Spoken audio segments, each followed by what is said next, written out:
A recent blog post by Kurt Metzger from Data Driven Detroit highlighted the fact that as a region, Detroit falls in the middle of the pack when it comes to the number of volunteer hours served. Well, the staff here at WDET 101.9 wants to do something about that, and we've come here to get a little information from Craig Fahle about their latest call to action. Why this particular campaign, and why now?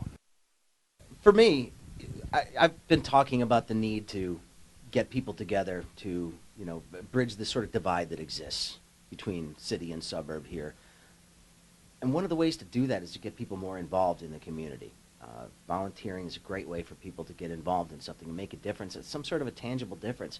And if you get people involved, they're more likely to have a stake in the outcome of things around here. 10,000 hours is a lot. That's a lot of people doing a lot of different things. And it's just a matter of bringing people together to do it and not caring anymore about what people say about why you're doing things, but actually getting up and making a difference in some capacity, whatever small way you can. That way, you can honestly say that you care about it, that you want it to be better. And it seems that there's just a bit of a disconnect between the people who are doing the work on the ground and need the volunteers and the people that want to help. And it seems often that it's just a matter of getting them together in some capacity. Sounds like you've got a pretty interesting database that you've worked with the folks over at Loveland to create that's helping facilitate that conversation in a pretty new and interesting way, too. Well, and when I first saw this thing, I knew that Jerry Paffendorf was working on this, but I didn't know what it was going to be. I was like, okay, great, a database. But then when I saw how easy it was to use and how intuitive it was, it amazed me that it hadn't been done really before. I mean, there have been some attempts at doing things like this, and there haven't been bad attempts, but it just wasn't as easy as this one. And I was scrolling through it yesterday because I'm going to demonstrate this at the meeting and pick out the volunteer opportunity that I want to take. And I was like, all right, well, is this going to be hard to do this demonstration? Well, he's like, well, here, try it on my mobile phone. And I just scrolled through it, and I was like, wow, okay. That was easy. I had it done in literally about 30 seconds. Making it easy is half the battle.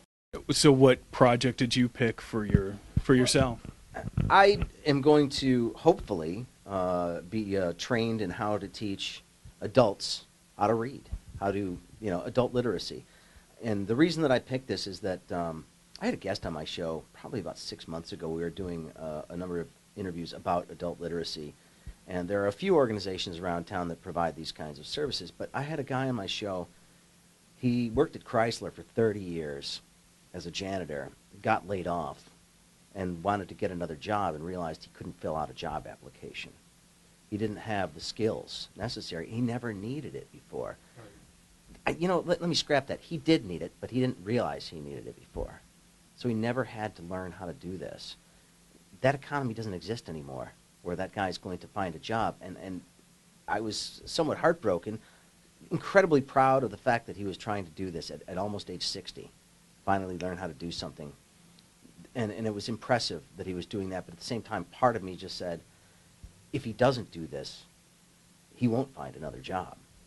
There's no choice. And, there just aren't enough people out there who are doing this. And I connected with this guy. We don't have a whole lot in common, but I was moved by that, and I kind of want to do something about it. I've always been good at reading things, so and maybe I can teach somebody that same skill set, because I can't imagine not having it. I think we take it for granted, the ability to do something that for us is just secondhand, and just something you were raised to do, and not being able to do it as an adult. I can't imagine what I would have missed out on. And I don't know. I just want to make sure that people don't miss out on it anymore. Let me just tell people what they can do and what people who are watching this can do. Maybe you've got a group of people that wants to get together and do something.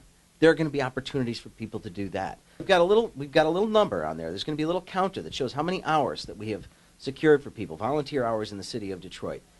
So it's not just a one-off thing. This is going to be continuing, and there will be opportunities. Try something. If it works out, great. Maybe there's something else you decide you want to try later. So it's not just one bite at the apple. Keep coming back and bring friends. Get people together. And maybe it is. Maybe it is a company outing where you get 10, 15, 20 employees. Maybe you all work at the DMC or at General Motors, or everybody works at Quicken or someplace like that. I'm just making up companies at this point, but get a group together. A group could do something really cool, and that could actually help ratchet up those hours too in a big way. Okay, people have been complaining about the city for a long time.